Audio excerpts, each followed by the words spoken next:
दैत्यराज सुमाली ने रावण के भीतर देवताओं के लिए इतनी नफरत भर दी थी कि उसने क्रोध में अपने पिता विश्रवा का ही आश्रम उजाड़ दिया।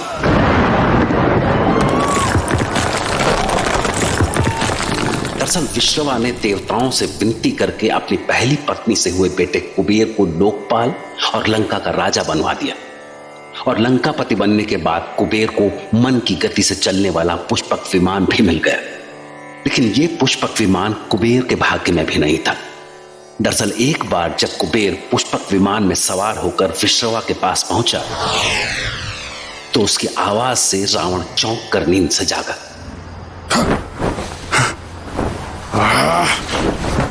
ये विमान का शोर।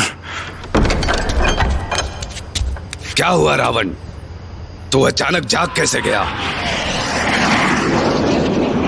ओह, पुष्पक विमान की आवाज। देख रहा है अपने भाई कुबेर को?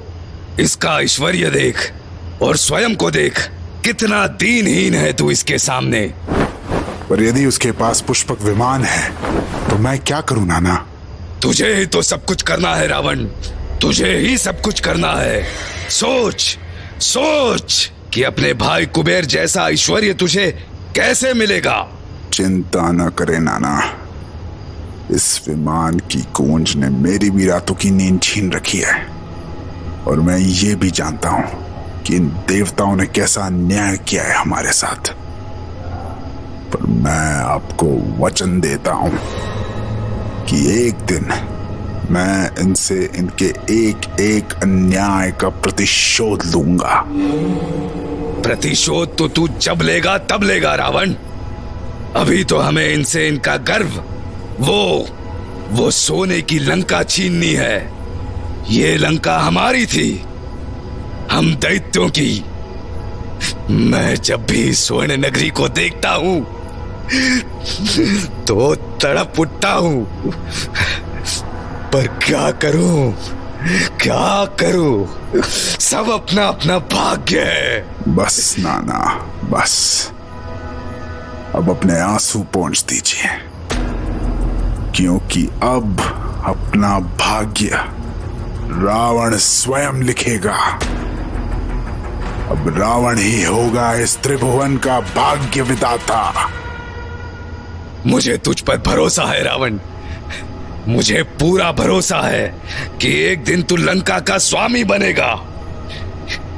इस विश्वास से ही तो जीवित हूं मैं, अन्यथा देवों से मिली इतनी पराजयों के बाद तो कब का प्राण दे चुका होता मैं।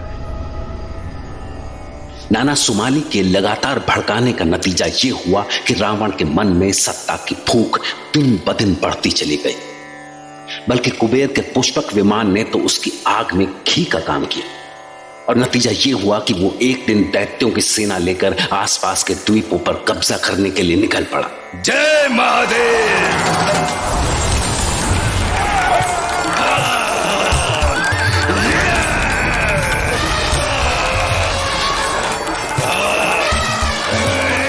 जीवित मत छोड़ो।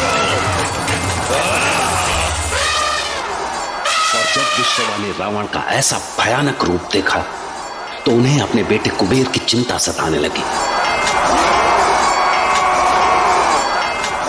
ये आवाजें सुन रहे हो पुत्र कुबेर? मैंने कितने प्रयास किए पर तुम्हारा भाई रावण मानता ही नहीं। उसके दैत्य वंशियों को युद्ध के अलावा कुछ दिखाई नहीं देता। मैं उस समय सावधान कर सकता हूं कि अपने भाई से सावधान रहना। वो कब क्या कर बैठे कुछ नहीं पता।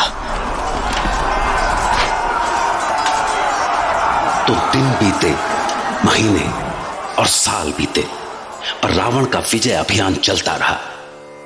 उसने अपने नाना और दूसरे दैत्य योद्धाओं के साथ मिलकर जाने कितने द्वीप जीते और एक दिन अपने भाई कुबेर के लिए भी काल बन गया। और यह सारा असर था कुबेर के पुष्पक विमान की उस गूंज का, जिसने रावण की रातों की नींद छीन ली थी।